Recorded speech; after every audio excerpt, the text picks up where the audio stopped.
expenditure or expense, তারপর revenue, revenue আগে capital, না revenue, তারপর capital, তারপর liability. অ্যাকাউন্টিং এর যত কিছু হয় দেখেন, অ্যাকাউন্টিংটা কত ছোট হতে পারে, অ্যাকাউন্টিং যত কিছু হয় এই পাঁচটা হিসাবের আওতায় হবে, এর একটা হিসাব এর বাইরে যাবে না। বুঝতে পেরেছেন? অ্যাকাউন্টিং এর সব হিসাবগুলো এই পাঁচটার মধ্যে থাকবে, এটা মাস্ট। যে asset, expense, expenditure, revenue, capital, liability. If I consider a particular industry, a company or organization. In a company,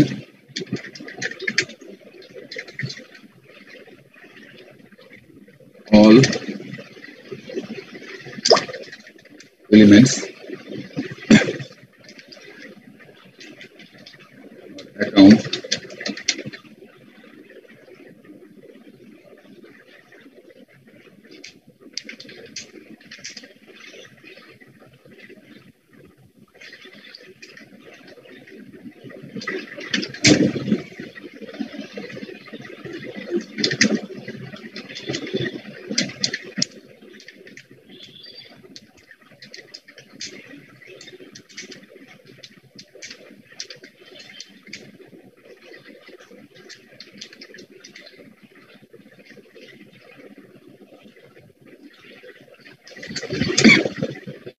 in a company or organization,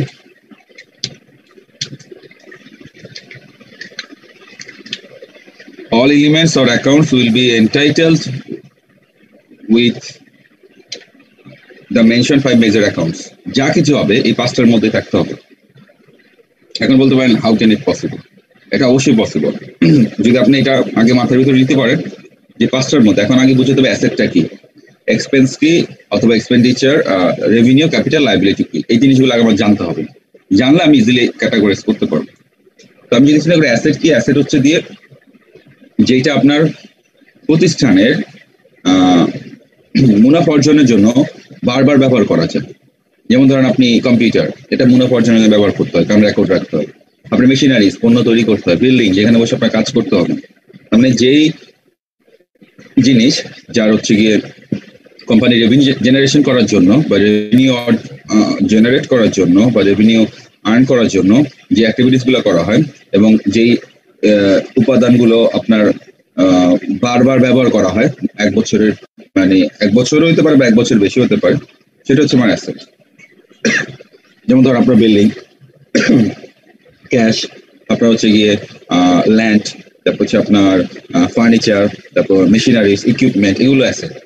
আর এগুলো আপনার বারবার ব্যবহার করা হয় প্রতিষ্ঠানের বিভিন্ন কাজে। অ্যাসেট ক্যাশও ব্যবহার করা হয়, আপনার বিল্ডিং ব্যবহার করা হয়, মেশিনারিজ ব্যবহার করা হয়, সবকিছুই। তার মানে আমি যদি অ্যাসেট চিন্তা করি, অ্যাসেটের ভিতরে অনেক কিছু ইনক্লুড হবে। যদি আমি কিছু বলি নর্মালি, ক্যাশ, ল্যান্ড, তারপর হচ্ছে আপনার মেশিনারিজ, ইকুইপমেন্ট,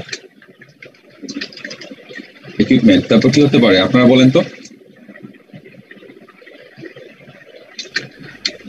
স্যার এমপ্লয়ি কি অ্যাসেটের মধ্যে পড়বে স্যার?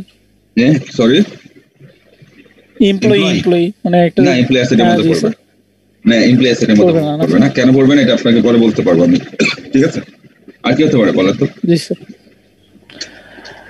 ক্যাশ, আর কি অ্যাসেট হতে পারে আপনারাই বলেন।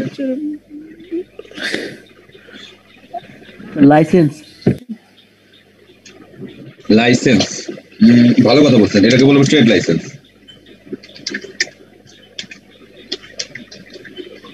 ওকে, তারপর আর কি হতে পারে?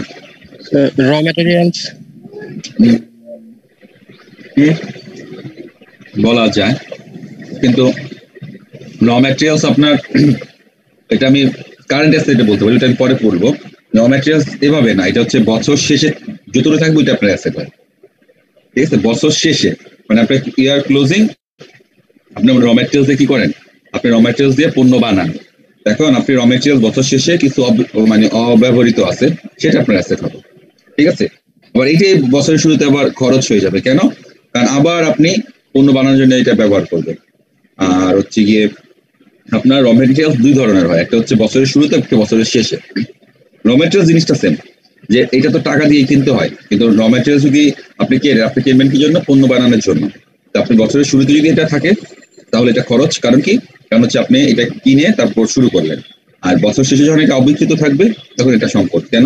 কারণ এটা দিয়ে আপনি আগামীতে বা সামনের বছরে আপনি পণ্য বানাতে পারবেন, এই জন্য এটাকে আপনি সম্পদ হিসেবে দেখতে পারেন। ঠিক আছে? তো র ম্যাটেরিয়ালস দিতে পারি, আর কি দিতে পারি বলেন তো? লেডিসদের থেকে বলবেন না অ্যাসেট সম্পর্কে কি মানে আইডিয়া হচ্ছে না বা বুঝতে পারছেন না?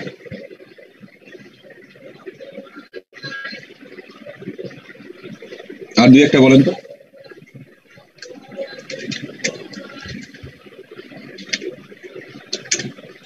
স্যার সেলভেজ ভ্যালুটা কি অ্যাসেটের মধ্যে থাকতে পারে? না, স্যালভেজ ভ্যালু অ্যাসেটের মধ্যে থাকতে পারে, কিন্তু স্যালভেজ ভ্যালু আরেকটা টার্ম, এটা আমি আপাতত বলতে চাচ্ছি না, কিন্তু একটু পর বলবো যদি বলি। এখন আমি একটু মানে আপনাদের গোলাতে চাই না, বুঝছেন? গোলায় ফেলবেন তাহলে। আর কি হতে পারে বলেন? সুনাম। সুনাম, ওকে। গুডউইল। ওকে, এগুলো আপনার অ্যাসেট, এগুলো আপনার বারবার ব্যবহার করা যায়। ঠিক আছে? ফার্দার কোনো কাজের জন্য, রেভিনিউ বাড়তি করার জন্য, এগুলো আপনার অ্যাসেট। আরো অনেক অ্যাসেট আছে, মানে এই ধরনের জিনিসগুলো কি হবে আপনার আপনার হচ্ছে গিয়ে অ্যাসেট হিসাবে এন্টাইটেল হবে। আরো কিছু অ্যাসেট হতে পারে আপনার। ঠিক আছে? তো নর্মালি অ্যাসেট আমরা এগুলো ধরতে পারি। ঠিক আছে? ক্যাশ থেকে শুরু করে এগুলো। ওকে, এবার যদি আমি এক্সপেন্ডিচারের কথা চিন্তা করি, কি হতে পারে বলেন তো? ইফ আই কনসিডার এক্সপেন্ডিচার, যেটা হচ্ছে আপনার মুনাফা অর্জনের জন্য, মুনাফা মানে হচ্ছে আয় করার জন্য যে খরচগুলো করা হয় সেটা আপনার এক্সপেন্ডিচার। যেমন ধরেন আপনি এই করবেন, পারচেস করবেন, ক্রয় করবেন, এটা আপনার এক্সপেন্ডিচার। ঠিক আছে? তারপর আপনি কি করবেন বলেন তো? ক্রয় পরবর্তী কি করতে পারেন? ক্রয় পর হচ্ছে আপনি যেটা করবেন সেটা হচ্ছে আপনি স্যালারি দিতে পারেন, এটা আপনার এক্সপেন্ডিচার। তারপর কি হতে পারে স্যার ব্যবহার করা কি পড়বে স্যার? ব্যবহার করা মানে ইউজ করতেছি, ইউজ করা। একটা এক্সাম্পল দেন তো। স্যার মনে করেন যে আপনাদের মেশিনারিজ গুলো ইউজ করতেছেন, এটাও তো মেশিনারিজ গুলো আপনার অ্যাসেট। মেশিনারিজ গুলো অ্যাসেট এই কারণে, মানে এগুলো তো বারবার ব্যবহার করি কি কোনো জন্য ব্যবহার করতেছেন? রেভিনিউ জেনারেট করার জন্য, ঠিক না? জি স্যার। মেশিনারিজ গুলো আপনার কি হবে? আপনার অ্যাসেট হবে। ঠিক আছে? কিন্তু এই যে স্যালারি দিয়ে দিচ্ছেন, কার দিচ্ছেন? এমপ্লয়িকে স্যালারি দিচ্ছেন। এমপ্লয়ি 1 মাস কাজ করে স্যালারি দিয়ে দিচ্ছেন, শেষ। এমপ্লয়ির সাথে আপনার কমিটমেন্ট শেষ। আরেক মাসে আসলে স্যালারি দিয়ে দিচ্ছেন, কমিটমেন্ট শেষ। আর বারবার স্যালারি দিতেই হবে আপনার। বারবার পারচেজ করতেই হবে পণ্য বিক্রির জন্য। অ্যাসেট কিন্তু আপনি প্রতিদিন কিনবেন না। কিছু অ্যাসেট আছে যে আপনারই হবে, সবসময় রিসাইকেল হবে, বা ইয়ে হবে, এটা কি বলে, রিসাইকেল বলেন এটাকে, এটাকে বলা হয় টার্ন ওভার হবে বা ঘুরবে। যে যেমন ক্যাশটা কি হয় বারবার ইউজ করা হয়, কিন্তু আপনি কি প্রতিদিন ল্যান্ড কিনবেন? আপনি প্রতিদিন মেশিন কিনবেন? আপনার কি মানে কি বলে এটাকে, বিল্ডিং কি প্রতিদিন কেনা হবে? ফার্নিচার কিন্তু একবার কিনলে মিনিমাম 1 বছর, নর্মালি 5-6 বছর এটা ইউজ করা যায়। আর এটা ইউজ করবো কেন? এটা আমার রেভিনিউ জেনারেটের উদ্দেশ্যে এগুলো ইউজ করা হয়। আর এক্সপেন্ডিচার আপনার কন্টিনিউয়াসলি হবে এবং সেটা 1 বছরের মধ্যে আবার ভ্যানিশ হয়ে যাবে। 1 বছরের বেশি এটা ঠিকই করবে না, কন্টিনিউ হয় না। তারপর যদি বলে রেন্ট, ভাড়া দিতে হয় না আপনাকে। তারপর হচ্ছে আপনার ট্রান্সপোর্টেশন কস্ট। আর কি হতে পারে খরচ বলতো? Sir machinery maintenance cost. Right, machineries maintenance cost আমি কমনলি বলে দিই। হ্যাঁ, মেইনটেনেন্স কস্ট। আর কি হতে পারে বলেন? Sir building repairing cost, sir ওইটাও তো পড়ে স্যার। হ্যাঁ, বিল্ডিং রিপেয়ারিং এই জন্য আমি বলছি থাকলো। রাইট, এটা হবে, দুইটাই হবে, দুইটাই করা যায়। আর কি হতে পারে বলেন?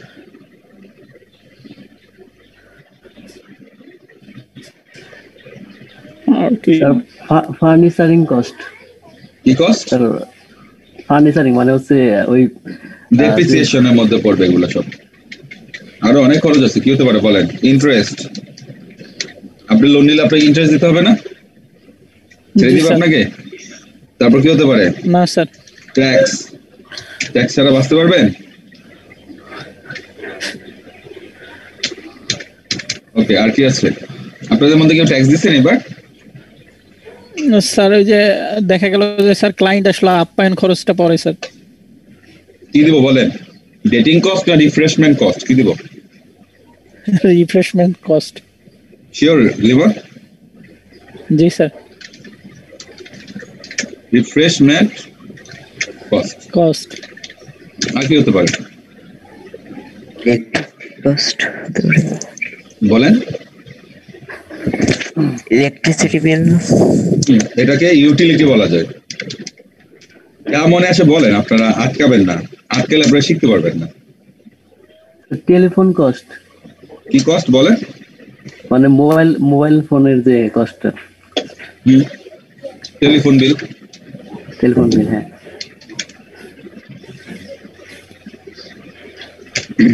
স্যার ইন্টারনেট বিলটাও দিয়ে দেন স্যার, ইন্টারনেটও তো থাকবে একটা। এখানে দিয়ে দিব? আচ্ছা, আপনি যখন বললেন আমি কি এটা মানা করতে পারি বলেন? স্যার কোনো উৎসবে যে বোনাস দেওয়া হয়? রাইট, ইন্টারনেট বিল, এটা হচ্ছে bonus. Bonus, U N B, bonus, O N U, bonus বানানো হয়নি মনে হয়। ঠিক আছে।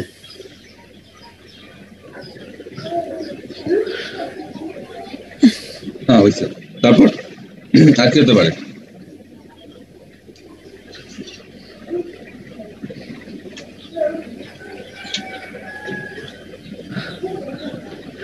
আচ্ছা, আজকে আমাদের ক্লাসে কি সবাই ছেলে? স্যার মেয়েরা আছে তো স্যার, কিন্তু স্যার ওনারা যে কেন কথা বলে না স্যার, সব টিচারই আসেন, এসে স্যার একটা কথা বলেন। রেজানুর স্যার তো মোটামুটি আজকে একটা মিটিং রাখছে মেয়েদের সাথে, কারণ মেয়েরা কোনো কিছুতেই পার্টিসিপেট করে না স্যার। ওরা রেজানু স্যার কি মানে হোস্ট নাকি chief guest? Sir chief guest হিসেবে থাকবে স্যার, মানে মেয়েদের সাথে ওদের একটা মিটিং আছে, মানে মিটিং ফিক্সড করছে। কারণ হচ্ছে মেয়েরা রেসপন্স করে না, দেখা যাচ্ছে পড়াচ্ছে কিন্তু স্যার রেসপন্স নাই, আর রেসপন্স না থাকলে তো স্যার বুঝতে পারে না যে শিখতেছে না না শিখতেছে। এটা তো একটা কমিউনিকেশন স্যার গ্যাপ। আমার মনে হচ্ছে তারা আমাদের উপর রাগ করে আছে, এছাড়া তো কোনো অবকাশ নেই। যে সকাল 9টার দিকে পড়তে ইচ্ছা করে, সকাল 9টার দিকে পড়ায়, 12টার দিকে পড়ায়, এত পড়াশোনা কেন? স্যার আমার কাছে মনে হয় কি স্যার, মেয়েরা স্যার লজ্জা পায়। লজ্জা পায়? আপনি এখনো বড় হন নাই, একটু বড় হন, প্রতিদিন সকালে 1 ঘন্টা হাঁটবেন, তাহলে বড় হয়ে যাবেন। স্যার ওরা তো স্যার কথা বলে না স্যার, লজ্জা পায় দেখে তো। আলমগীর খালি ইমোশনাল কথা বলে, খালি মানে আলমগীর এখনো বলতে পারে নাই তার কো অ্যাক্ট্রেস। তো এখন লেডিসদের থেকে কিছু বলবেন?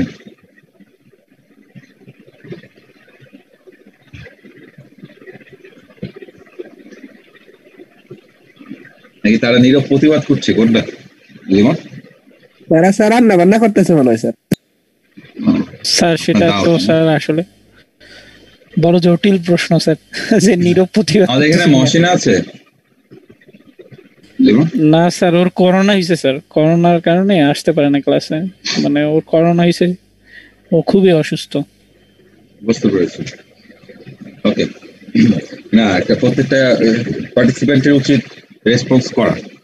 যদি একান্তই সমস্যা থাকে ওইটা অন্য হিসাব, যে আমি কথা বললে আমার প্রবলেম হবে, আমি দাঁত ব্রাশ করি নাই, অথবা আমি মানে এখনো প্রস্তুত হই নাই, তাহলে ঠিক আছে।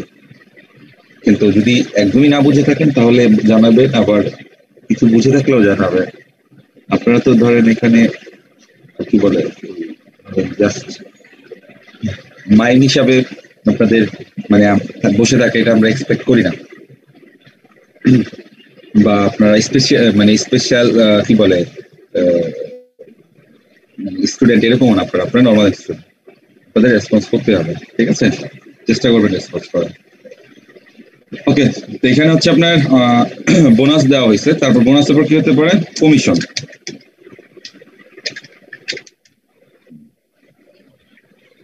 কমিশন দেয় না অনেক সময়, এটা হতে পারে। আর কি হতে পারে বলেন তো?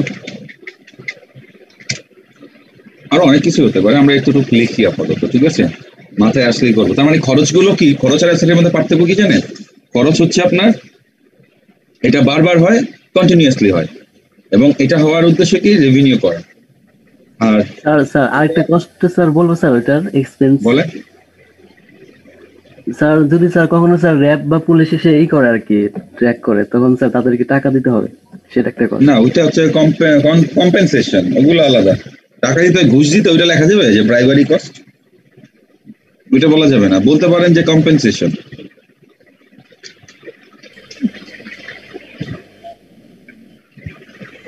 কি তো বলেন? স্যার জি স্যার, আমি ওইটাই বলতে চাচ্ছি, একই সাথে একই কথা মনে পড়ছে। আপনাদের মধ্যে মিল আছে আমাদের। স্যার মনে করেন স্যার এই যে ডেকোরেশন কস্ট থাকতে পারে স্যার, পার্টি অ্যারেঞ্জ করলে তো একটা ডেকোরেশন কস্ট পড়ে স্যার, এটাও তো একটা এক্সপেন্ডিচার, অবশ্যই। মানে একটা অ্যানুয়াল ফাংশন হয় প্রত্যেকটা okay, কোম্পানিতে, তো ওটা তো একটা পার্টিই পড়ে। Party cost. আপনারা ব্যবসা খোলার আগে পার্টি দেওয়া শুরু করছে, ভালো লাগলো শুনে। না, আপনারা যে চিন্তা করেন, এটা আমার খুব পজিটিভ মনে হচ্ছে। Party cost. আচ্ছা, আর কি? জি বলেন। জি স্যার, এটা তো প্রত্যেকটা কোম্পানিতেই করে স্যার, জি, শুরুর আগে কোম্পানি কোম্পানিতে লাভ পার্টি করুক বা করে। লস করুক, তার এমপ্লয়ীদের নিয়ে পার্টি করে, ঠিক না? জি স্যার, একটা মানে ফার্স্ট অলমোস্ট একটা লেট ওপেন নাইট পার্টি, হলেই রাইট? স্যার ওকে, স্যার আরেকটা জাস্ট আদার কস্ট দিয়ে দিলে তো স্যার বাকি সব এখানে পড়ে যাবে। আপনি তো প্রথমে আদার কস্ট লিখতে পারতেন, পারচেজ আদার কস্ট। জি স্যার লিখতে পারতাম, কিন্তু স্যার ওইটা স্যার একদম ইয়া হয়ে যেত, মানে স্যার আদার কস্ট দিলে সব শেষ স্যার, একেবারে। জি স্যার, মানে ও মানে একদম এমন জায়গায় গুলিটা মারছে যে ওইখান থেকে আপনি সরে গুলি নিজে সেভ করতে পারবেন, স্কোপ নাই। যাই হোক, এই আদার কস্টটা খুব ইম্পর্টেন্ট একটা কস্ট, এটা মাঝে মাঝেই আসবে আপনাদের, ঠিক আছে? জি স্যার, যখন মাথায় আর কিছু আসতেছে না তখন আদার কস্টটা দিয়ে দিলে। আদার কস্টটা, ঠিক আছে? এটা আপনার লাইফেও কাজে লাগাবে। স্যার আদার মানে আদার কস্ট, রসুনের কস্ট সব দিয়ে দেন সব, হ্যাঁ, পেঁয়াজের কস্ট দেওয়া যাবে। এখন এই জিনিসগুলো হচ্ছে যে এগুলো বারবার হবে, এগুলো ওই এগুলো হচ্ছে রেভিনিউ মানে আর্ন করার জন্য, মানে এটা হচ্ছে যে আমি রেভিনিউ খরচগুলো, একটা হচ্ছে রেভিনিউ করা হয় যেটা বারবার ইউজ করে রেভিনিউ জেনারেট করা হয়, সেটা হচ্ছে আমার অ্যাসেট। রেভিনিউ জেনারেটের জন্য যেটা বারবার ইউজ করা হয় সেটা আমার অ্যাসেট। আর খরচটা কি, খরচ হচ্ছে রেভিনিউর অ্যাগেনস্টে করা হয়। যে যেমন আমি বিক্রি করবো, একটা দোকান ভাড়া নিয়ে করবো, আমি করবো, আমি মাল ডেলিভারি দিব, প্রোডাক্ট ডেলিভারি দিব, আমি ট্রান্সপোর্টেশন কস্ট করবো, আমি পণ্য কিনে তারপর বিক্রি করবো, তাহলে পারচেস। তারপর আমি লোন নিলে আমার ইন্টারেস্ট দিতে হবে, আমার সরকারি ট্যাক্স দিতে হবে, আমার পার্টি আসলে রিফ্রেশমেন্ট করতে হবে, তার সাথে পার্টি করতে হবে। তারপর হচ্ছে আমি টেলিফোন কমিউনিকেশন কস্ট আছে, আমার ইউটিলিটি কস্ট আছে, গ্যাস, বিদ্যুৎ বিল, সবকিছু। কোনো একটা অ্যাক্সিডেন্ট হলে কম্পেনসেশন দিতে হবে, বোনাস দিতে হয়, ইন্টারনেট বিল আছে। আমি যদি কোনো এজেন্ট দিয়ে পণ্য বিক্রি করি, তাকে আমার কমিশন দিতে হবে। আর যদি আমার মানে সার্কিটে করে, মানে শর্ট সার্কিট, মানে মাথায় যদি যে সার্কিটটা আছে এটা যদি আমার মানে কি বলে এটাকে, ও হাই ভোল্টেজের কারণে যদি হয়ে যায়, মানে শর্ট হয়ে যায়, তখন আমি আদার কস্ট দিয়ে দেবো, ঠিক আছে? ওকে, তার মানে এই দুইটা হচ্ছে অ্যাসেটের আর এক্সপেন্ডিচার। তো অ্যাসেটও ডেবিট হতে পারে, এক্সপেন্ডিচারও ডেবিট হতে পারে, অ্যাসেট ক্রেডিট হতে পারে, এক্সপেন্ডিচার ক্রেডিট হতে পারে। যদি আপনাকে বলা হয় অ্যাসেটের নর্মালি অ্যাসেট কোন সাইডে যায়, তাহলে হচ্ছে নর্মালি অ্যাসেট যায় ডেবিট সাইডে। আমাদের এখন এই যে আমি বাকি তিনটা আলোচনা করছি না, এটা একটু পরে করব। আমার আগে বুঝতে হবে হোয়াট ইজ অ্যাকাউন্টিং। অ্যাকাউন্টিং হচ্ছে একটা প্রসেস অফ আইডেন্টিফিকেশন। প্রথমে আইডেন্টিফাই করতে হবে কোনটা আপনার লেনদেন ট্রানজেকশন, কোনটা ট্রানজেকশন না, এটা আপনাকে আগে আইডেন্টিফাই করতেই হবে। যদি আপনি না করেন তাহলে আপনি অ্যাকাউন্টিং করতে পারবেন না, আপনি ঠিকমতো এন্ট্রি দিতে পারবেন না। এখন আইডেন্টিফাই করতে গেলে আপনার প্রথম দুইটা জিনিস মাথায় রাখতে হবে, মাস্ট দুইটা জিনিস। তো মাস্ট কি দুইটা জিনিস আমি একটু আপনাকে করে দিই, যদি আপনি করতে চান। যেমন অ্যাকাউন্টিং একটা ইকুয়েশন আছে, এটা মনে লেমন আগে থেকেই জানে। ইকুয়েশনটা এরকম, A is equal to L plus কি, জানেন এটা লেমন? না স্যার। ও ই, এটা হচ্ছে আপনার অ্যাসেট সমান সমান লায়াবিলিটি প্লাস ওনার্স ইকুইটি। এটা ইকুয়েশন, অ্যাকাউন্টিং এ এই ইকুয়েশনে চলে। অ্যাকাউন্টিং এই ইকুয়েশনের বাইরে যায় না, এই একটা ইকুয়েশন অ্যাকাউন্টিং এর থাকতেই হবে। আপনি যে কোম্পানি সিএসসি করছেন, আপনার হচ্ছে গিয়ে আপনাদের সি প্লাস এগুলো শেখাবে, কিন্তু আপনাদের হয়তো বা জাভা, অথবা পাইথন, অথবা আপনার ওরাকল, ঠিক আছে, এই জিনিসগুলো হচ্ছে আপনার নাও শিখাতে পারে, কিন্তু বর্তমানে জাভার খুব ইয়েটা ভালো। তারপরে সি প্লাস এগুলো যখন বুঝতে পারবেন, তখন আপনি নিজে থেকে এসকিউএল এগুলো শিখতে পারবেন। এটা আপনারা আস্তে আস্তে নিজেদের চেষ্টা করতে হবে। কিছু জায়গায় ট্রেনিং ব্যবস্থা আছে, কিন্তু আপনার যেটা করতে হয় যে আপনি যখন বল স্যার, সব প্রোগ্রাম দিয়ে সবকিছু করা সম্ভব স্যার, কিন্তু কিছু কিছু ফিল্ডে কিছু কিছু প্রোগ্রাম খুবই ভালো আর কি। কিন্তু মার্কেটে ডিমান্ড দেখতে হবে, মার্কেটে কোন প্রোগ্রামটা বেশি অ্যাকসেপ্টেড, কোনটার উপর বেশি প্রায়োরিটি দিচ্ছে, সেটা মাথায় রাখতে হয়। স্যার এখন পাইথন বেশি মার্কেটে স্যার, আমি যতটুকু জানি জাভা না প্রায়োরিটি বেশি স্যার। হারা যেতেছে জি স্যার, মানে জাভাটা না না না স্যার, জাভারও দরকার স্যার। আপনি করেন, আপনি একটা নিখোঁজ বিজ্ঞপ্তি দিয়ে দিয়েন, ঠিক আছে? মানে আমার কয়েকটা ফ্রেন্ড না না স্যার, জাভা টিকে থাকবে স্যার, শেষ পর্যন্ত টিকে থাকবে, একটা কারণ আছে স্যার। শুনেন, জাভার কিছু কোর বেনিফিট আছে, ঠিক আছে? আপনি একটা মাথায় রাখবেন, যত বেশি সফটওয়্যার আপডেট হয় তার যেমন ভালো সাইড আছে, তার হ্যাক হওয়ার পসিবিলিটিও বেশি আছে। আর যেগুলো ধরেন অবসলেট হয়ে যায়, যেগুলো ধরেন একটু আইসোলেট হয়ে যায়, অনেক সময় বিভিন্ন সফটওয়্যার কোম্পানিগুলো ওইটাকেই পছন্দ করে। কেন? কারণ হ্যাকার ওইটা সম্পর্কে চিন্তা করে না। আমি যখন আমি যখন ওই ব্যাংকে ছিলাম, তখন টেমোনস 224 এই একটা সফটওয়্যার ছিল। এই সফটওয়্যারটা হ্যাক করতে পারতো না হ্যাকাররা। তারা কি করতো? তারা চেষ্টা করতো, হতে পারতো না। কেন? কারণ এটার ল্যাঙ্গুয়েজটা এতটাই পুরনো ছিল, তারা এটার ওই এলিমেন্টস গুলো হ্যাক করার জন্য যা যা লাগবে ওগুলো তারা ম্যানেজই করতে পারছিল। কিন্তু আপগ্রেডেড যেগুলো ছিল এগুলো কম বেশি তারা হ্যাক করে ফেলে, যদিও অতটা সাকসেস হতে পারে না, কারণ আপনাকে নোটিফাই করা হবে। কিন্তু জাভার কিছু, মানে এটা one of the core software, আর এটার অ্যাকসেপ্টেন্স থাকবেই।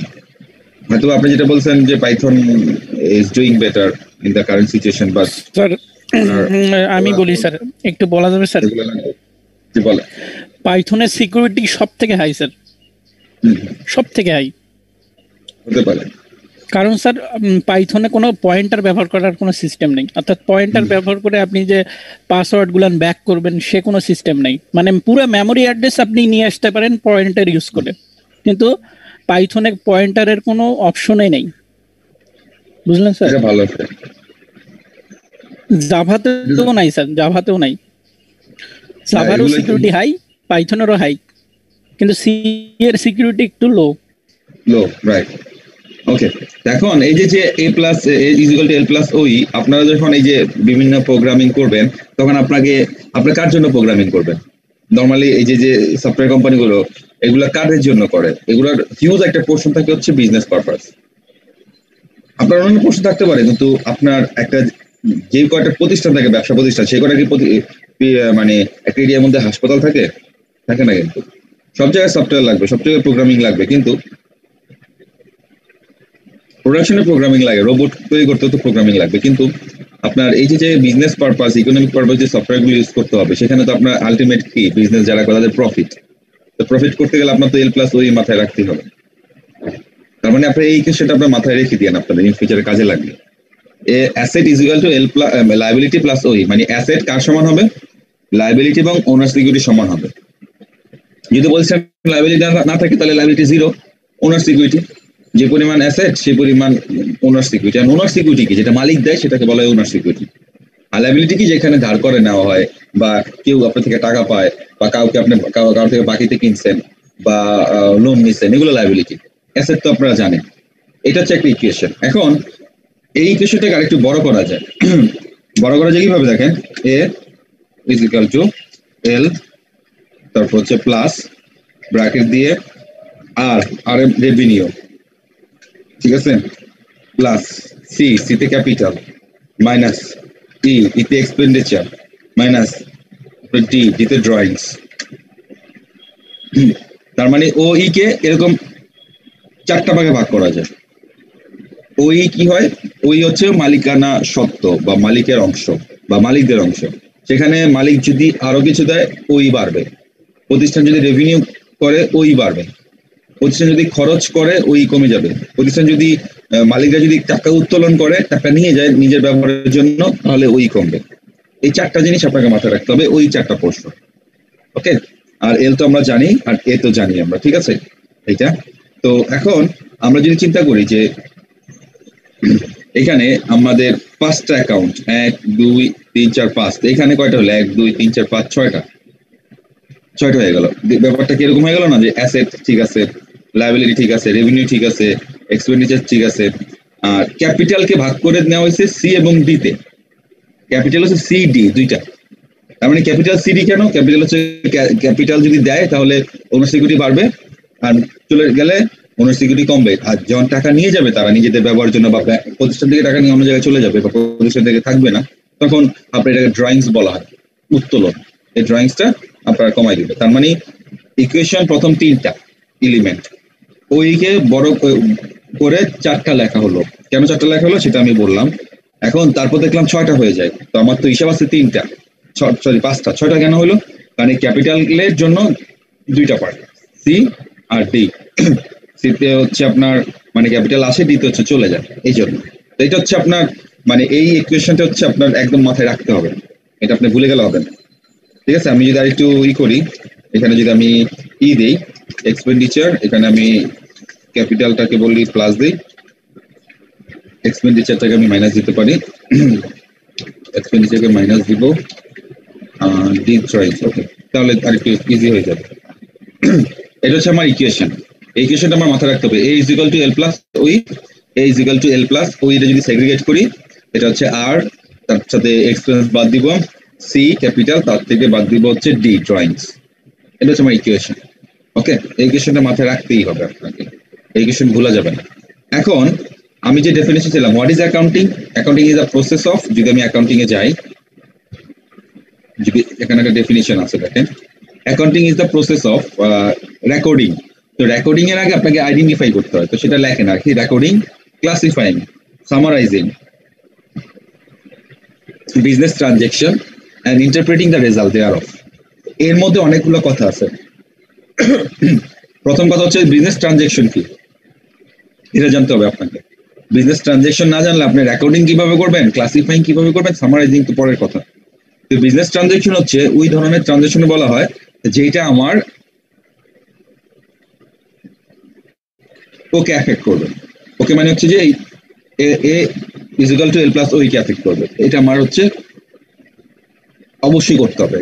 যদি না করে সেটা আমার ট্রানজাকশন না, এবং সেটা এফেক্ট করবে প্লাস সেটা আমি মনিটারি টার্মসে মেজার করতে পারবো। যেমন ধরেন আমি একটা এক্সাম্পল দিই, 2টা কন্ডিশন।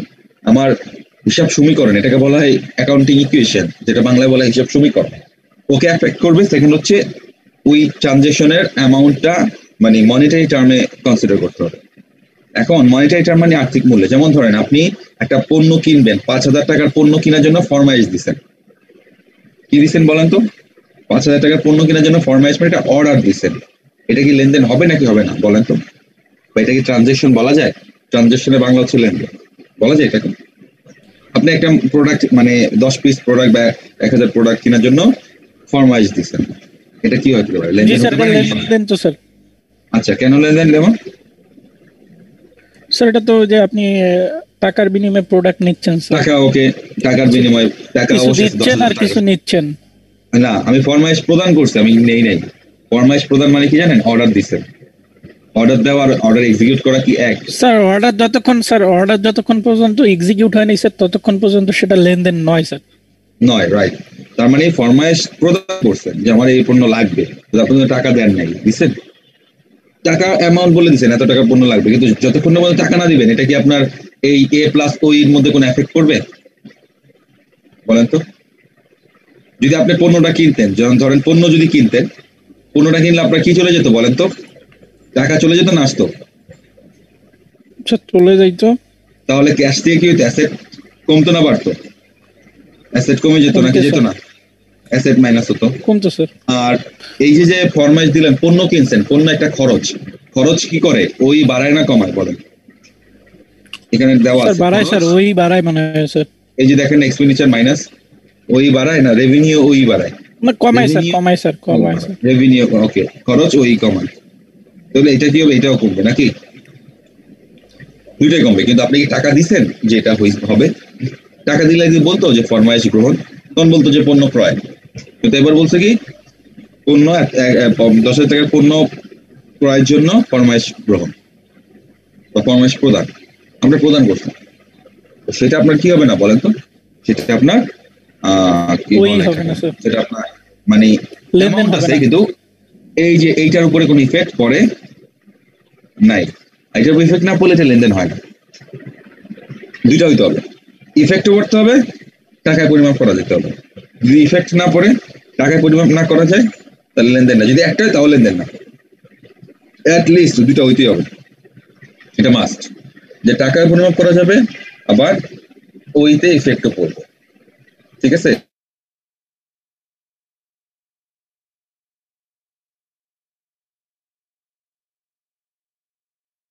আছে সেটা হচ্ছে আমার A is equal to L plus OE। ঠিক আছে? এতে অ্যাসেট, এল এ লাইবিলিটিস, ওতে হচ্ছে ওনার সিকিউরিটি। ঠিক আছে? ওনার সিকিউরিটি আমরা জানি না, একটু লিখে দিই। ওনার সিকিউরিটি, ঠিক আছে, বুঝলে তো আমরা জানি। এখন আমার একটা ট্রানজেকশন, এটা কি অ্যাকচুয়ালি ট্রানজেকশন কিনা সেটা আমার দুইটা জিনিস মাথায় রাখতে হবে। এটা হচ্ছে আমার এই ইকুয়েশনে পরিবর্তন হইতে হবে, আর হচ্ছে আমার সেটা টাকা মেজার করতে হবে।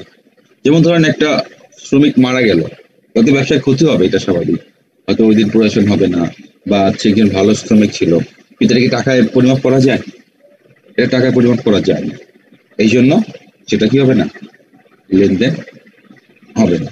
তার মানে ট্রানজ্যাকশন হতে গেলে আপনাকে মাথায় রাখতে হবে ট্রানজ্যাকশনটা অবশ্যই that is measure by amount, that is monetary amount, and also it has an effect on the accounting equation.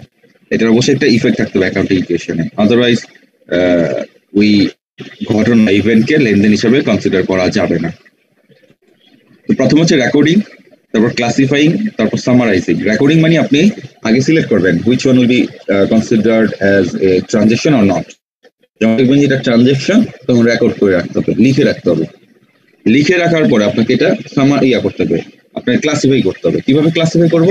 যে আমার কি পরিমাণ ক্রয় করছি সেটা ক্রয় ঘরে চলে যাবে, কি পরিমাণ বিক্রি করছি বিক্রয় ঘরে চলে যাবে, কি পরিমাণ ইন্টারেস্ট দিচ্ছি সেটা ইন্টারেস্ট ঘরে চলে যাবে, কি পরিমাণ স্যালারি দিচ্ছি সেটা স্যালারি ঘরে চলে যাবে। এটাকে বলা হয় ক্লাসিফাই। প্রত্যেকটা হিসাবে নামে নামে লিখে রাখা রেকর্ড গুলোকে পাঠিয়ে দেওয়া কি বলা হয়, ক্লাসিফাই। তারপর সামারাইজিং করা। সামারাইজিং মানে হচ্ছে আপনার প্রত্যেকটা যে ক্লাসিফাই করছেন এগুলাকে একটা মানে যোগ ফল, এটাকে বা এটার আউটস্ট্যান্ডিং বা এটার হচ্ছে গিয়ে আউটপুটটাকে একটা আলাদাভাবে একটা খাতায় বা একটা পেজে নিয়ে আসেন। মানে আমার কি পরিমাণ ক্রয় হয়েছে অ্যামাউন্টটা বলো, কি পরিমাণ বিক্রি হয়েছে ব্যালেন্সটা বলো, কি পরিমাণ আমার ফার্নিচার আছে ব্যালেন্সটা বলো। মানে এটা হচ্ছে সামারাইজ করা। মানে একদম আপনার এমন হতে পারে যে ক্রয়ের হিসাবটা আপনার 2-3 পেজ 10 পেজ হয়ে গেছে, কিন্তু এটা যে লাস্ট অ্যামাউন্টটা, সেই অ্যামাউন্টটা কিন্তু আপনার 10 পেজ হবে না, সেই অ্যামাউন্টটা একটা পয়েন্টই হবে। আর সামারাইজিং হচ্ছে কি ওই একটা পয়েন্ট নিয়ে আপনার টোটাল কয়টা অ্যাকাউন্ট রয়েছে সেটাকে একসাথে করা, সেটাকে বলা হয় সামারাইজিং বিজনেস ট্রানজ্যাকশন। মানে ফার্স্ট স্টেজে আপনার 3টা কাজ মেইনলি করতে হবে। রেকর্ড করার সময় ফাইন্ড আউট করতে হবে which one will be considered age transaction or not. এটা ফাইন্ড আউট করবেন based on 2 parameter. One is হচ্ছে আপনার মনিটারি ইউনিট থাকতে হবে, অবশ্যই মনিটারি মেজার থাকতে হবে। সেকেন্ড ওয়ান হচ্ছে আপনার এটা ইকুয়েশনে অবশ্যই ইফেক্ট করবে। এই দুটো জিনিস অবশ্যই মেনটেন করতে হবে, করে রেকর্ড করব। রেকর্ড করার পরে ক্লাসিফাই করব কি প্রত্যেক হিসাবে যখন রেকর্ড করবো তখন ক্লাসিফাই করবো না, তখন লিখতেই থাকবো বা রেকর্ড করতেই থাকবো। পরবর্তীতে কি করবো, প্রতিদিন বেসিস বা প্রতি মাস বা প্রতি সপ্তাহ অনুযায়ী আমি এটা কি করে ফেলবো, এটা ক্লাসিফাই করে ফেলবো। ক্লাসিফাই করার পরে আমি এটাকে সামারাইজ করবো। সামারাইজ মানে কি, আমার তো মানে হিসাব বইগুলো হবে, মানে অনেক হিসাব বই হবে যে 10-15-20 পেজ হবে, বারবার ক্রয় করতে হয়, বারবার বিক্রি করতে হয়। দিন শেষে বা একটা নির্দিষ্ট সময় শেষে এটা কি হবে, এটা তো অবশ্যই আপনার কি বলে এটাকে আপনার হচ্ছে গিয়ে একটা অ্যামাউন্ট আসবে, ফিগার আসবে। যেমন আপনি 8টা সেমিস্টার পড়তেছেন, 8টা সেমিস্টার আপনার একটা ফিগার আসবে 3.5, 3.25, 3.75 এরকমই তো আসবে নাকি? এক সেকেন্ড, একটা কল আসছে। হ্যাঁ, ওই যে সবার উদ্দেশ্যে একটা কথা বলা উচিত, সেটা হচ্ছে মানে বলি আর কি, যে আজকে ম্যাথ ক্লাস হবে না, ঠিক আছে? এরশাদ স্যার আর কি ফোন দিয়েছিলেন কিছুক্ষণ আগে, উনি বললেন যে আজকে ক্লাস হবে না কারণ 9:30 পার হয়ে যাবে, মানে 10:30 পার হয়ে যাচ্ছে, ওই জন্য নেবে না আর কি।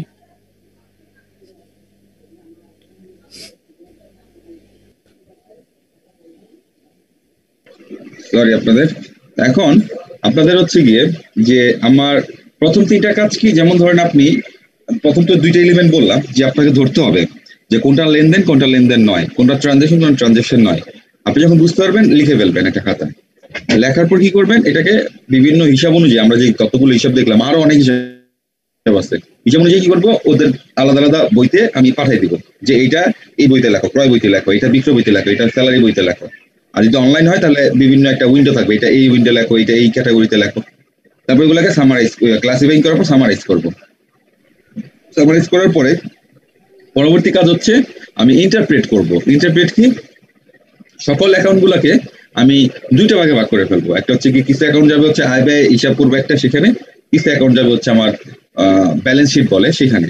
এগুলাকে আমরা একটু পরে জানবো। 2টা একটা মানে বিবরণী করবো। বিবরণী মানে একটা ছকের মতো করে আয় ব্যয়টাকে এক সাইডে নিব, আর সম্পদ, দায় আর হচ্ছে মালিকানা সত্ত্বকে একটা ছকে নিব। এই 2 ছক করতে হবে।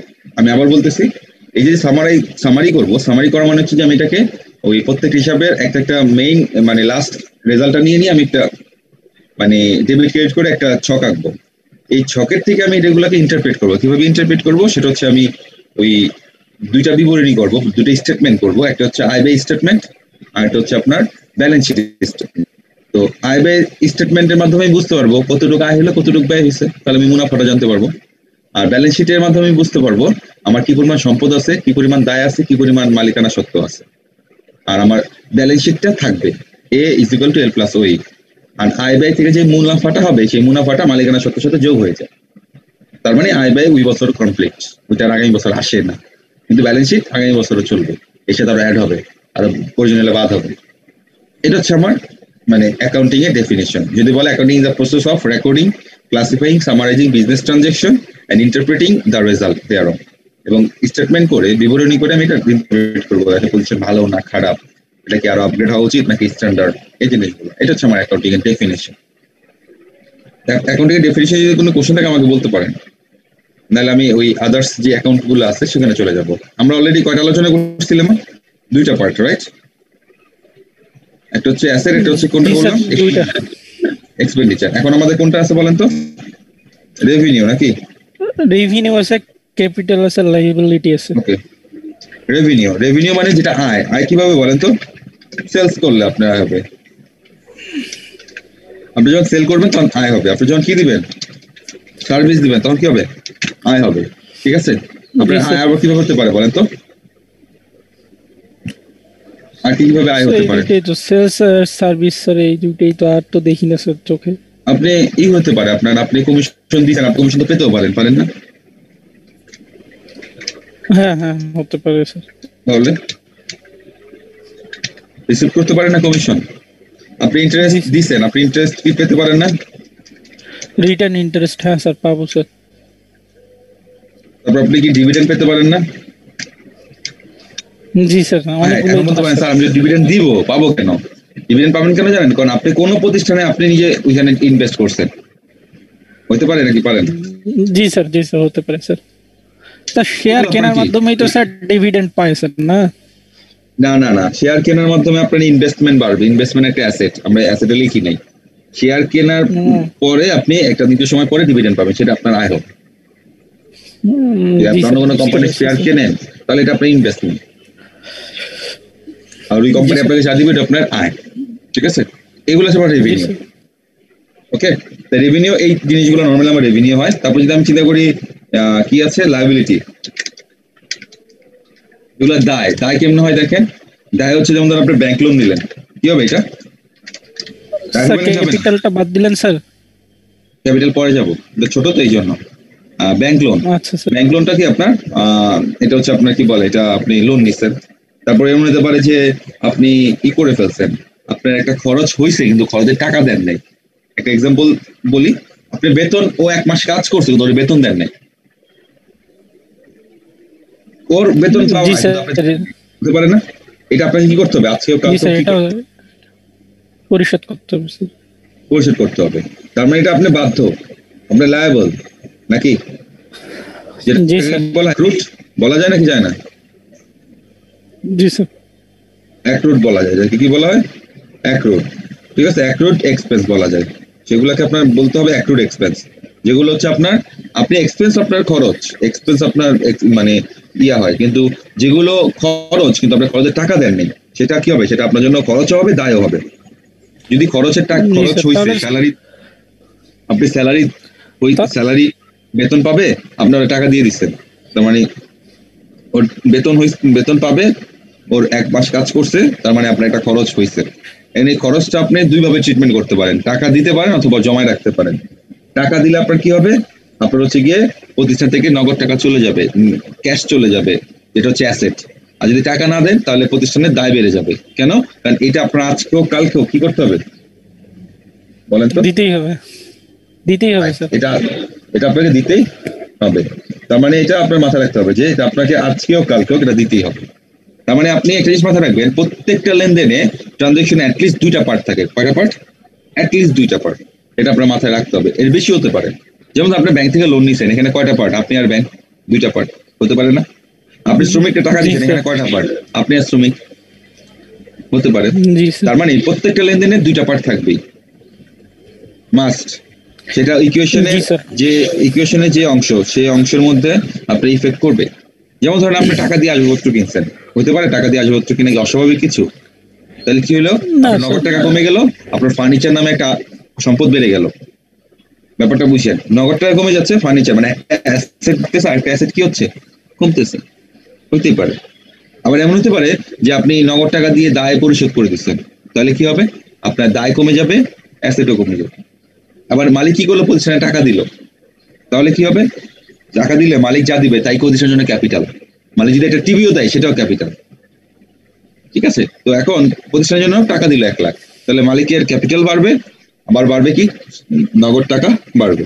মালিক কি করলো? প্রতিষ্ঠান থেকে টাকা নিয়ে গেল ড্রয়িংস হিসাবে 5,000 টাকা, তাহলে ক্যাপিটাল কমবে, নগদ টাকাও কমবে। তার মানে মিনিমাম 2টা পার্ট লাগবে আপনার একটা হিসাবে। এটা আপনি বের করে ফেলবেন। কিভাবে বের করবেন? এই হিসাবগুলো আমি আলোচনা করি, তারপর বুঝতে পারবেন আর একটু বেশি। তার মানে এটা যদি আমি বলি, এখানে বলতে পারি কি অ্যাক্রুড। অ্যাক্রুড বলা যায় নাকি যায় না বলেন তো? জি স্যার। অ্যাক্রুড আমি বলতে পারি, অ্যাক্রুড এক্সপেন্সেস। ঠিক আছে? জি স্যার। অ্যাক্রুডের পর পেয়েবল আছে একটা, নাম কি? পেয়েবল। পেয়েবল মানে আপনাকে দিতে হবে, এটাকে বলা হয় কি? পেয়েবল। ধরেন আপনি কি করছেন, আপনি পণ্য কিনছেন, টাকা দেন নাই, ওরা বলছে যে 1 মাস পর টাকা দিব। আপনি পণ্য কিনা মানে আপনার খরচ অলরেডি হয়ে গেছে, কিন্তু টাকাটা দেননি। ঠিক আছে? তো টাকাটা কি করবো? জি স্যার। দিব। কখন দিব? 1 মাস পরে। তো এই যে টাকাটা আপনি দেননি, এটা আপনার কি হিসেবে থাকবে? এই যে ডিউ হিসেবে এই থাকবে। দায়টাকে বলা হয় পেয়েবল। আপনাকে দিতে হবে। যদি প্রতিষ্ঠানের স্যালারি এই প্রতিষ্ঠানের এক্সপেন্ডিচারের মধ্যে ভিতরে যদি কিছু হয়, ওটা হয় যে অ্যাক্রুড খরচ। আর প্রতিষ্ঠানের বাইরে থেকে যদি কোনো খরচের হয়, এটা হয় যে পেয়েবল। কারণ ওটা থার্ড পার্টি, পাওনাদার আপনার ভিতরের অংশ না, আপনার প্রতিষ্ঠানের বাইরের অংশ। বাইরে পেয়েবল হিসাবে দেওয়া যায়। এটাও দায় আপনাকে করতে হবে, আপনাকে পরিশোধ করতে হবে। ঠিক আছে? আর যদি যখন পরিশোধ করে দিবেন তখন দায় কমে যাবে, আর কিছু না। তো লায়াবিলিটি এই ধরনের হয়, আরো অনেক কিছু থাকতে পারে লায়াবিলিটি। ঠিক আছে? তো যেমন কিছু সময় এমনি বলবে, দেখেন ব্যাংক ওভারড্রাফট। কি বলবে? ব্যাংক ওভারড্রাফট এইভাবে বলবে। ডাইরেক্ট বলবে স্যার। ওভারড্রাফট। এটা কি জিনিস স্যার? এটাই তো, এই যে এটাই এখন মাথায় রাখতে হবে যে কি করবো স্যার। ব্যাংক ওভারড্রাফট মানে কি? ব্যাংক আপনাকে লোন দিচ্ছে, এটা ব্যাংকের ভাষায় বলছে যে ব্যাংক আপনাকে বললো যে আপনি চাইলে আমার থেকে 5 লাখ টাকা একটা লিমিট দিয়ে দিলে, আপনি চাইলে আমার থেকে টাকা নিয়ে ব্যবসা করবেন, আবার টাকা জমা দিয়ে দেবেন।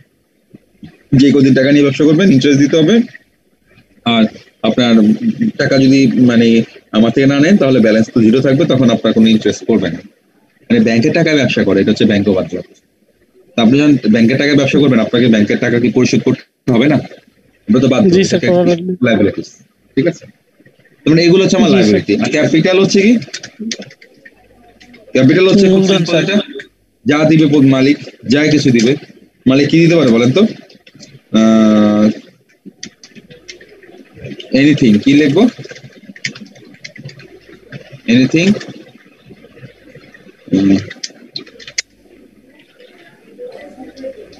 given by the owners.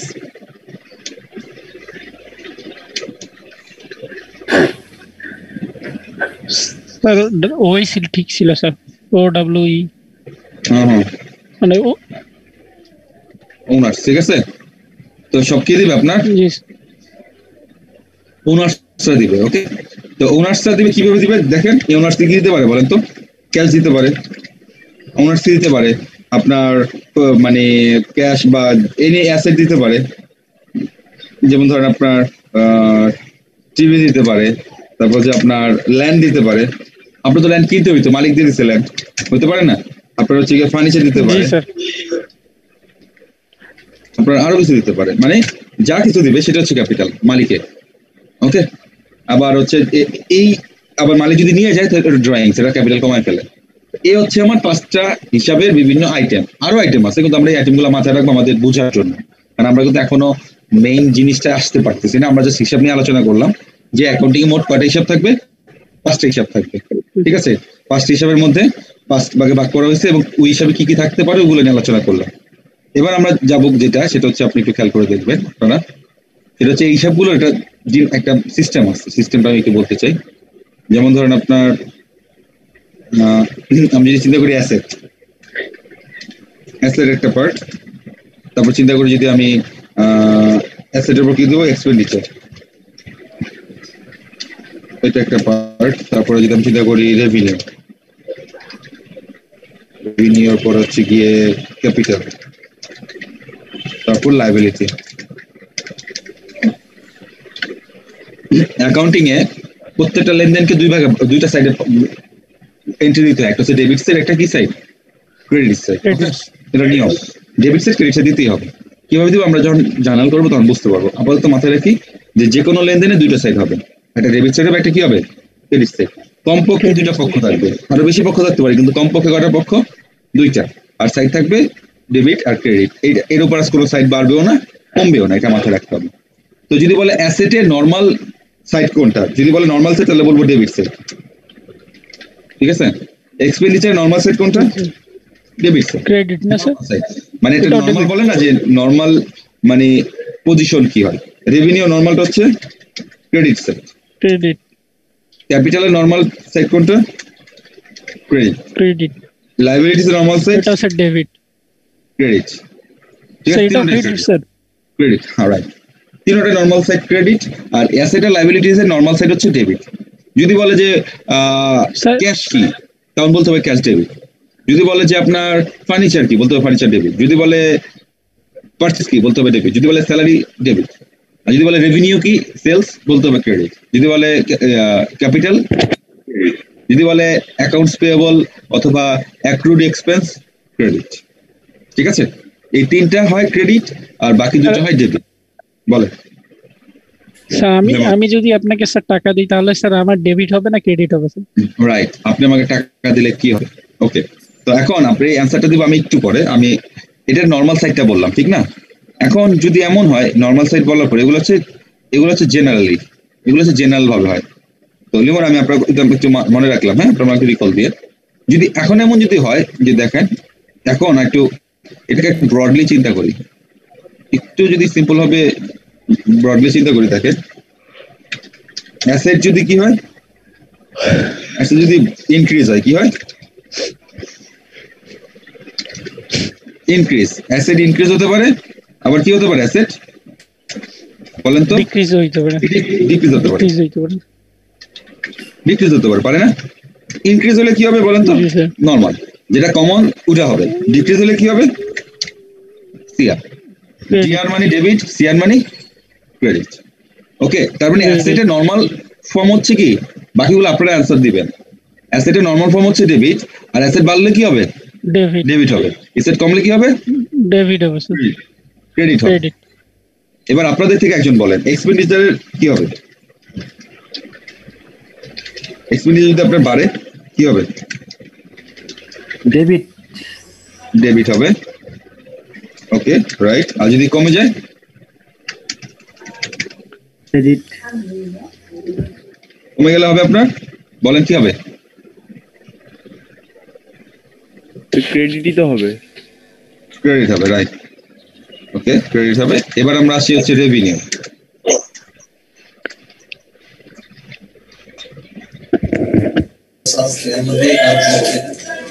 এখন রেভিনিউর বেলা যদি রেভিনিউ হয় ইনক্রিজ, রেভিনিউ কি হবে বলেন? ইনক্রিজ হলে ডেবিট হবে। একটু মাথায় রাখেন না, স্যার ক্রেডিট হবে স্যার, ও স্যার ক্রেডিট হবে, ক্রেডিট হবে স্যার, ক্রেডিট হবে। রেভিনিউ নরমাল ইয়েটা কি বলেন? Credit sir. রাইট, নরমাল লেজারটা হচ্ছে ক্রেডিট, তার মানে নরমাল সাইডটা হচ্ছে credit, not ledger. Normal side যখন ক্রেডিট, তার মানে রেভিনিউ বাড়লেও কি হবে? ক্রেডিট হবে, আর কমলে কি হবে? ডেবিট। ওকে, এবার যদি চিন্তা করি আমি হচ্ছে ক্যাপিটাল, ক্যাপিটাল স্যার ইনক্রিজ হলে ক্রেডিট আর হচ্ছে ডিক্রিজ হলে ডেবিট স্যার। ক্রেডিট, আর যদি ডিক্রিজ হয় ক্রেডিট, ডিক্রিজ হলে Debit. ডেবিট। ওকে ওকে, আর কোনটা বাকি আছে বলেন তো? Liability sir. লায়াবিলিটি বাকি আছে। ওকে, যদি আমি লায়াবিলিটি বলি, লায়াবিলিটি যদি আপনার ইনক্রিজ হয়, স্যার ইনক্রিজ হলে কি হবে? Debit credit. ডেবিট হবে। আপনি যে বুঝতে পারছেন আমাকে কোশ্চেন করেন, আমি কিন্তু আপনাদের সবার মানে কোনটা কোনটা বুঝতে পারবেন না এটা আমি কিন্তু বলতে পারবো না, আপনাদের কোশ্চেন করতে হবে। স্যার আমি যে ক্রেডিট বলতেছি এই কারণে বলতেছি বা ডেবিট, এটা আমাকে বলেন, আপনারা শেয়ার করেন। আপনাদের ওই ধরেন একটু না বুঝে বললে আপনারা নিজেরাই কনফিউজ হয়ে যাবেন। স্যার ক্যাপিটালের জায়গায় আমি কনফিউজড হয়ে গেছি। ক্যাপিটাল যেই 5টা অ্যাকাউন্ট আছে, 2টা অ্যাকাউন্টের বেসিক সাইড হচ্ছে ডেবিট, বাকি 3টা অ্যাকাউন্টের বেসিক সাইড হচ্ছে ক্রেডিট। তো আমি যেটা বলছিলাম শুরুতেই, ইনক্রিজ হওয়া মানে ওই বেসিক সাইডে চলে যাওয়া, যে কোনো অ্যাকাউন্টের। এই 5টা অ্যাকাউন্টের ইনক্রিজ মানে ওই বেসিক সাইডে চলে যাওয়া। তো অ্যাসেটের বেসিক সাইড কি? ডেবিট। অ্যাসেট ইনক্রিজ হলে কি হবে? ডেবিট। এক্সপেন্ডিচারের বেসিক সাইড হচ্ছে ডেবিট। তো এক্সপেন্ডিচার ইনক্রিজ হলেও কি হবে? ডেবিটই হবে। আর তার অপোজিটটা হচ্ছে ক্রেডিট। যদি এটা কমে যায় তাহলে ক্রেডিট, এক্সপেন্ড কমে গেলে ক্রেডিট। রেভিনিউর বেসিক সাইড কি ছিল? ক্রেডিট। তাহলে রেভিনিউ ইনক্রিজ হলে কি হবে? ক্রেডিট হবে। আর ডিক্রিজ হলে ডেবিট। আর রেভিনিউ, ক্যাপিটাল, লায়াবিলিটি সবার ট্রিটমেন্ট সেম। ইনক্রিজ হলে ক্রেডিট, ডিক্রিজ হলে ডেবিট। যেটা টোটালি অপোজিট। কার অপোজিট বলেন তো? কোন কোন হিসাবের অপোজিট এই তিনটা হিসাব বলতে পারেন? স্যার অ্যাসেট আর এক্সপেন্ডিচারের উল্টা স্যার। অপোজিট, টোটালি অপোজিট নাকি? এটা নিয়ে তো কোনো অবকাশ জি, নেই, স্যার। আছে? না স্যার। তারপর যদি কেউ না বোঝেন আমাকে বলেন, কারণ বোঝাটা ইম্পর্টেন্ট।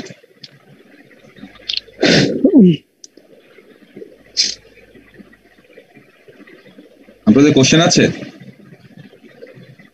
বলে।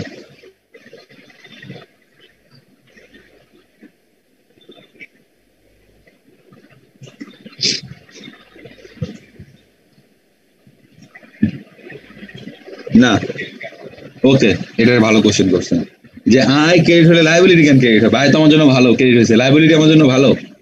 ব্যাপারটা বুঝছেন? যে আয় তো আমার জন্য ভালো, ক্রেডিট হয়, লায়াবিলিটি আমার জন্য ভালো না, তাহলে এটা কেন ক্রেডিট হলো? কোশ্চেন হতে পারে না? হতে পারে, রাইট। জি, স্যার। এটা একটা লজিক্যাল কোশ্চেন। ঠিক আছে, আমাদের অ্যাসেট কি বলছে দেখেন, অ্যাসেট, অ্যাসেটের সাথে কার সম্পর্ক বলেন তো? এল আর ওই। যখন কিনা আপনি ব্যবসা শুরু করবেন, একটু বুঝেন, ব্যবসা শুরু করলে আপনাকে কি দিতে হবে? আপনাকে টাকা দিতে হবে, ঠিক আছে? টাকা হচ্ছে আপনার অ্যাসেট। তো টাকাও বাড়লো, আপনার কি বাড়লো? আপনার মালিকানা সত্ত্বও বাড়লো। তাহলে আপনি টাকারও ডেবিট করবেন, মালিকানা সত্ত্বেও ডেবিট করবেন, এটা কি সম্ভব? তাহলে আমার ইকুয়েশনে সাপোর্ট স্যার, করবে এটা? স্যার আরেকবার স্যার, মানে বিষয়টা একটা আপনার হচ্ছে আপনি একজন মালিক, আপনার প্রতিষ্ঠানে 1,000 টাকা দিচ্ছে, 1 লাখ টাকা দিচ্ছেন। এখন আমি যদি ইকুয়েশনটাকে মাথায় রাখি, তাহলে কি বাড়বে? এখানে অ্যাসেট বাড়বে, আর কি বাড়বে? ওনার সিকিউরিটি বাড়বে নাকি? জি স্যার। বাড়বে নাকি বাড়বে না? আপনি অ্যাসেটকেও বাড়বে, স্যার। ডেবিট করলেন, ওনার সিকিউরিটিও ডেবিট করলেন। Is it logical? আমি না, জানি স্যার। অ্যাকাউন্টিং এ দুইটা ইকুয়েশনের দুইটা সাইড থাকে। অ্যাকাউন্টিং এ যে কোনো ট্রানজাকশনে দুইটা সাইড থাকে, ডেবিট ক্রেডিট। ইকুয়েশনেও দুইটা সাইড। দেখেন ইকুয়েশনেও দুইটা side, left hand side, right hand side. Right hand সাইডে অথবা দুইটা মানে এলিমেন্টস গুলো বেশি, লেফট হ্যান্ড সাইডেও আছে, কিন্তু রাইট হ্যান্ড সাইডে নর্মাল সেন্সেও এল প্লাস ওই, যেখানে right hand side, left hand সাইডে মাত্র এ, মানে অ্যাসেট। কিন্তু আমার কথা হচ্ছে অ্যাকাউন্টিং এর ট্রানজাকশনে কয়টা সাইড থাকবে? ডেবিট সাইড আর ক্রেডিট সাইড, দুইটা সাইড থাকবে। একটা সাইড আপনি শুধু দুইটাকেই ডেবিট করবেন, দুইটাকেই ক্রেডিট করবেন, এটা কি পসিবল? এটা কোনোভাবেই পসিবল না। তো মালিক যখন যেটা দিবে সেটা হচ্ছে আপনার ক্যাপিটাল, তাহলে মালিকের ক্যাপিটাল বাড়াই দিব ক্রেডিট, আবার এখানে বাড়াই দিব কি অ্যাসেট বাড়াই দিব, ঠিক আছে? এই কাজটা কেন করা হয়? কারণ মালিক আর প্রতিষ্ঠান এক না, মালিক প্রতিষ্ঠান থেকে ভিন্ন। মালিক যা দিবে ওটা ক্যাপিটাল হিসেবে থাকবে, আর যদি ক্যাশ দেয় তাহলে অ্যাসেট হিসেবে প্রতিষ্ঠানের অ্যাসেট বাড়ে, এই জন্য ডেবিট দেওয়া হয়েছে।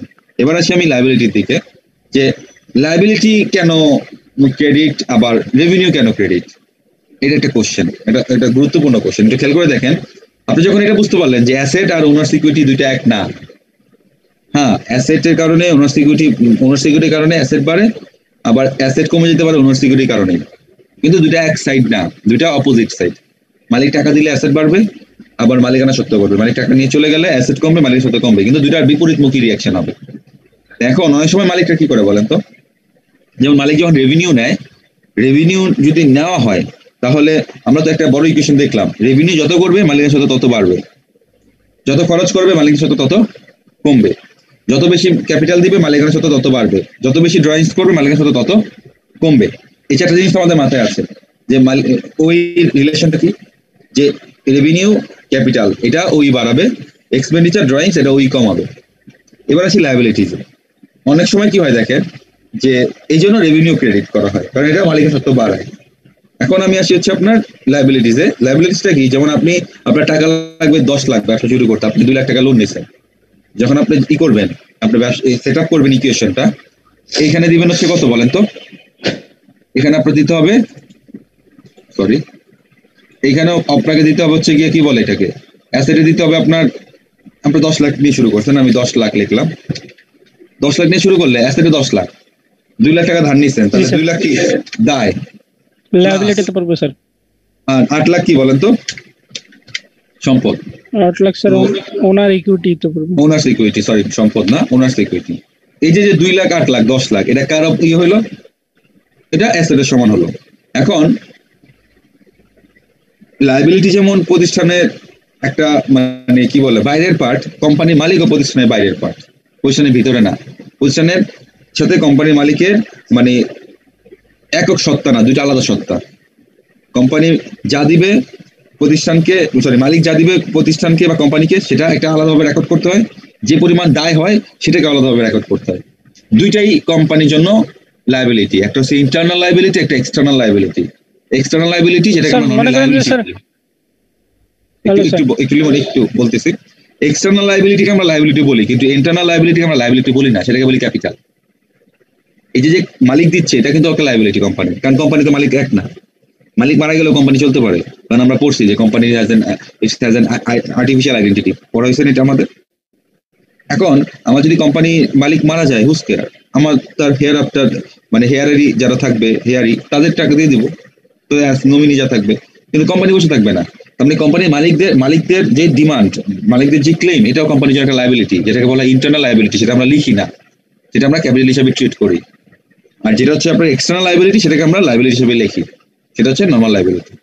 তো কোম্পানির কে যারা যাই দিবে বা কোম্পানি থেকে যারা যে দাবি করবে সবগুলাই কোম্পানির অ্যাসেটের এগেইনস্টে থাকবে, এই জন্য asset is equal to L plus Y. তো আপনি বললেন না যে স্যার রেভিনিউ দিলাম ক্রেডিট, দায় দিলাম ক্রেডিট, রেভিনিউ তো মালিকের অংশ, মালিকানা সত্ত্ব বাড়াবে। যেমন ধরেন পণ্য বিক্রি করছেন 5,000 টাকা, অ্যাসেট বাড়লো, টাকা বাড়ছে, আবার এই যে বিক্রি করছেন আয় বাড়লো, কারণ আমি জানি প্রত্যেকটা লেনদেনে দুইটা অ্যাকাউন্ট পার্ট দুইটা মানে হিসাব থাকতেই হবে, মাস্ট, আরো বেশি থাকতে পারে, কিন্তু অ্যাটলিস্ট দুইটা হিসাব থাকবে, আর অবশ্যই ডেবিট ক্রেডিট হবে।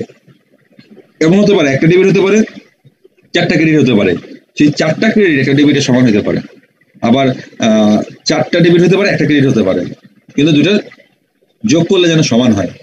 যেমন আপনি কিছু বাকিতে কিনছেন, কিছু নগদে কিনছেন, তাহলে জাবেদা কি হবে, যেটা আগে এন্ট্রি দিতে গেলে, যেটা জার্নাল বলা হয়, আপনার পারচেজ ডেবিট 10,000 টাকার, এর মধ্যে 80% আপনি কি করছেন, টাকা দিচ্ছেন, ক্যাশ ক্রেডিট টাকা দিয়ে দিচ্ছেন, আর একটু বলছেন 2,000 টাকা পরের সপ্তাহে দিবেন, এটা হচ্ছে তাহলে পেয়েবল, মানে দিতে হবে, পেয়েবল ক্রেডিট। তার মানে ক্যাশও ক্রেডিট হলো, পেয়েবল ক্রেডিট হলো, দুটো যোগ করলে 10, পারচেজ ডেবিট 10, টোটাল দুই পাশে 10 মিলে গেল।